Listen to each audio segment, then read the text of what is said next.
a great game and a bizarre ending to that game. Right, guys?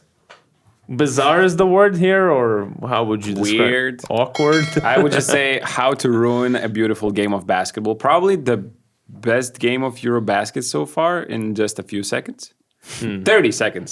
Because there was this Elio Kobo trying to pick up the ball from the ground and just pushing Luka Doncic while doing so. And Luka Doncic doing Gets his a best technical foul. Real Madrid impersonation. No, man. But there was- I thought it was excessive contact by Okobo. I mean, unnecessary contact by Okobo. Okay, it was not You necessary. can pick but up the ball in a different way. You don't need to push guys. So, I like push.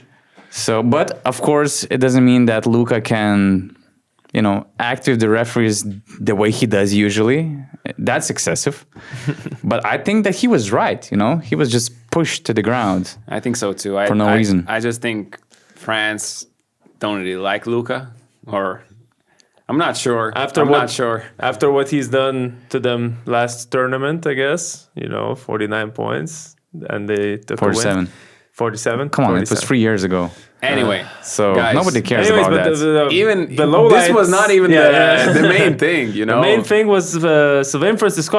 Actually, let's put it this way: Sylvain Francisco has one of the best games he's ever had in his in life, his career. and then he just ruins it with a silly, I don't know, Blackout. what for decision. That was a blackout. I have a feeling that after he had a handshake with Luka, he was dribbling the ball out, and once he just looked at this coach, I have a feeling that the coach just said, let's run it, because we don't know how much the point difference might be necessary. Yeah, and Matthew Strazel actually wrote on Twitter that Luka decided to shake hands with Sylvain, and it's not like Sylvain is going to refuse to do that. Man, if No. I'm Sylvain and if I know that I'm going to attack the basket, I'm telling Luka, man, sorry, yeah, wait, yeah. I'm going to try to score. Let's do that later. So if I'm shaking hands with Luka, even though if the coach says you have to score, I'm like, come on, man. It's just not fair. Everyone just stop playing. Yabusel is already playing with the crowd, Yeah, he's going The game back. is done. The game is done. I'm not doing that for the coach because it would be just inappropriate. But the thing is that actually Sylvain told that it just clicked in his head that he thought about the point differential and he thought, I need to score the basket. So the blackout. Simple as that. Or you just play until the end. It's Eurobasket group stage. But you don't shake hands. You ignore the guy. No, I'm going to score. Don't do that I shit. know that, yeah.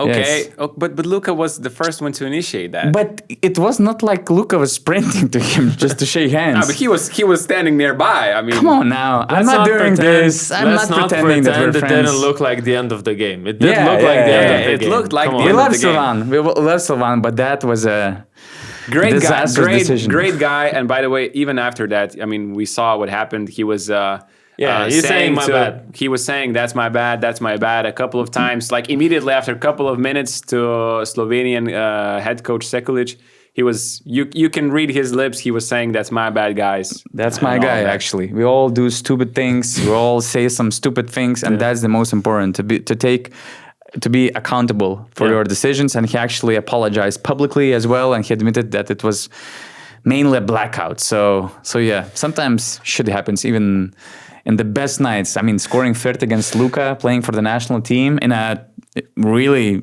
dramatic game. I mean, that was a crazy performance. But it's just we wouldn't have these things if we just played out until the end. And because I had a situation when I was playing in Latvia as well. We were losing the game, just like Luka was losing this game. I put the ball on the ground with like 15 seconds to go or like 10 seconds to go. I don't remember that. It looked like the game has finished and somebody picked up the ball. Actually, it was Arman Skele. You definitely know this guy. For sure. And he picked up the ball, plus 20 and scored they were like plus 22. And so that was this situation. So Yeah. we wouldn't have these situations. I'm not trying to, So you're trying to say that the handshakes when the time of the clock hasn't gone out yet, they shouldn't happen. We shouldn't have these. No. In the handshakes Eurobasket, mid-game. we shouldn't It's have just- that because the point differential really matters. Unless it's a So play knockout that game. out. Yeah, in the group stages, sure. If it's Yeah. a knockout game, Yeah, then, yeah, that's I mean, for sure. The dinner is not on the table back at your home. You're not getting anywhere like quicker. So, but yeah. Anyway, enough of that. Amazing game. Just I'm gonna compare it to Latvia putting an effort against Serbia for a game that happened at the same time. Again, we saw Slovenia after losing to Poland and losing quite convincingly to Poland, now putting up a fight to France. It seems like the favorites playing these teams that we kind of written off after the first games. They're showing some teeth. It just shows to you, I think, that you shouldn't write off a team after Exactly. one game, because I really thought Slovenia stepped up. I thought they played solid basketball today. They did well without Luka Doncic. It was just 5 minutes, but they stayed tied during that period. So it's not like they went down without Luka. They were playing some solid defense.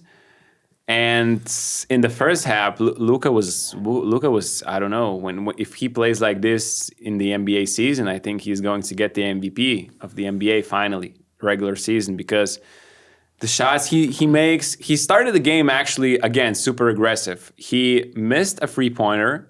He shot another three-pointer. He missed it. And then in the third possession, he shot another three-pointer off the dribble. Very contested one. Very contested one. He made that one, and then he fired another one. And it's got fouled.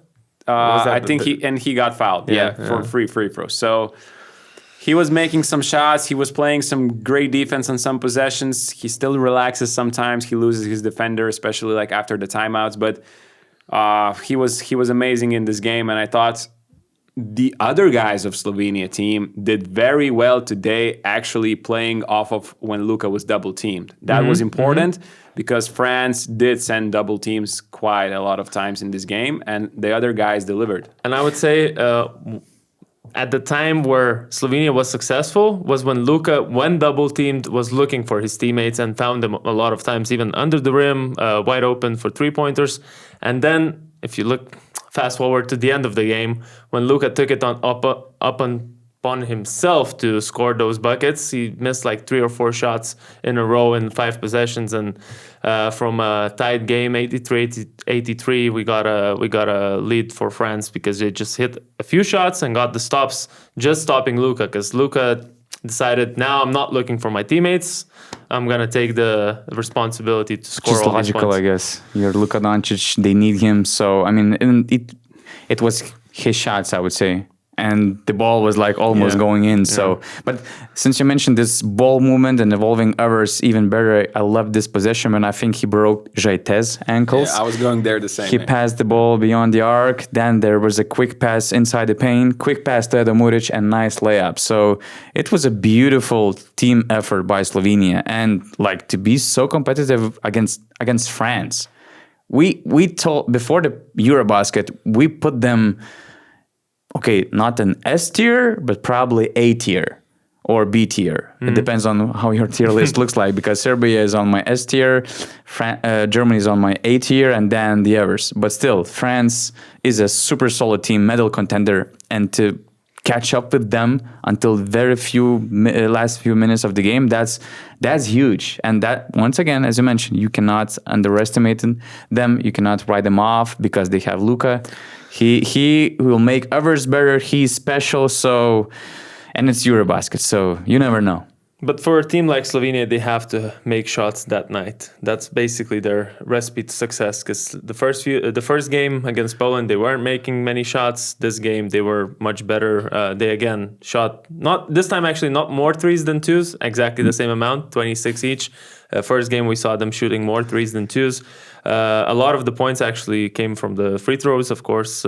46 free throws attempted. That's a crazy number, to be honest. It was 20 of those by Luka. It was 31 free throws attempted in the first half by Slovenia. They were on their way to a record of free throws attempted in a Eurobasket game. It's a crazy. It's like it's a lot of like 60 free throws or something like that. Do you think that's more of a French defense thing, or Slovenia playing a different game than they did in the first game? It was basically, I would say, a lot of it had to do with France's inexperience, because Luka 3 or 4 times in the first half, so in 20 minutes of play, just had guys buying on his shot fake and then bumping into them and drawing fouls.